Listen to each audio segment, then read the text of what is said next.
I've been a critical care EMT for the past 7 years in Suffolk County, New York. I've been a first responder in a number of incidents ranging from car accidents to Hurricane Sandy. If you're like most people, death might be one of your greatest fears. Some of us will see it coming, some of us won't. There's a little-known documented medical term called impending doom. It's almost a symptom.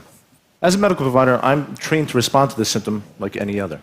So when a patient having a heart attack looks at me and says, "I'm going to die today," we are trained to reevaluate the patient's condition.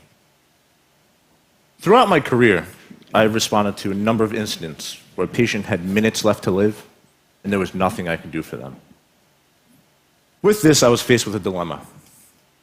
Do I tell the dying that they are about to face death, or do I lie to them to comfort them? Early in my career, I faced this dilemma by simply lying. I was afraid.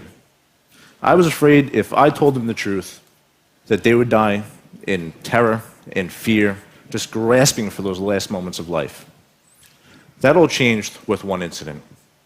5 years ago, I responded to a motorcycle accident. The rider had suffered critical injuries. As I assessed him, I realized there was nothing that could be done for him. And like so many other cases, he looked me in the eye and asked that question: am I going to die? In that moment, I decided to do something different. I decided to tell him the truth. I decided to tell him that he was going to die and that there was nothing I could do for him. His reaction shocked me to this day.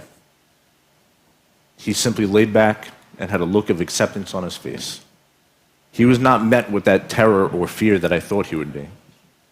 He simply laid there, and as I looked into his eyes, I saw inner peace and acceptance. From that moment forward, I decided it was not my place to comfort the dying with my lies. Having responded to many cases since then where patients were in their last moments and there was nothing I could do for them, in almost every case, they have all had the same reaction to the truth of inner peace and acceptance. In fact, there are 3 patterns I have observed in all these cases.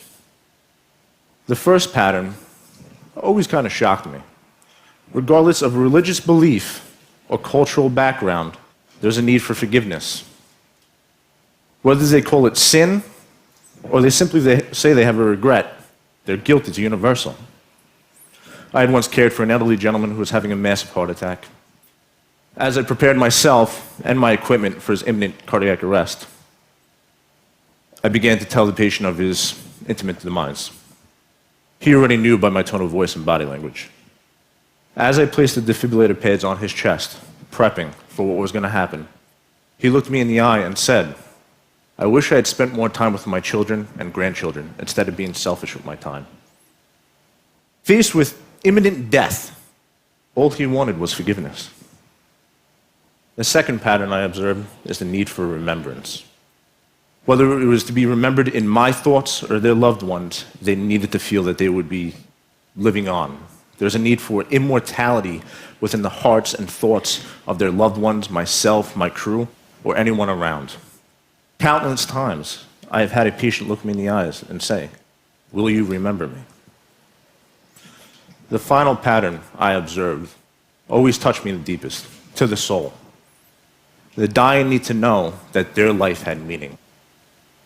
They need to know that they did not waste their life on meaningless tasks. This came to me very, very early in my career. I had responded to a call. There was a female in her late 50s severely pinned within a vehicle. She had been T-boned at a high rate of speed. Critical condition. As the fire department worked to remove her from the car, I climbed in to begin to render care. As we talked, she had said to me, there was so much more I wanted to do with my life. She had felt she had not left her mark on this earth. As we talked further, it would turn out that she was a mother of 2 adopted children who were both on their way to medical school. Because of her, 2 children had a chance they never would have had otherwise and would go on to save lives in the medical field as medical doctors. It would end up taking 45 minutes to free her from the vehicle. However, she perished prior to freeing her. I believed what you saw in the movies. You're in those last moments that is strictly terror, fear. I've come to realize, regardless of the circumstance, it's generally met with peace and acceptance. That is the littlest things, the littlest moments, the littlest things you brought into the world that gives you peace in those final moments. Thank you.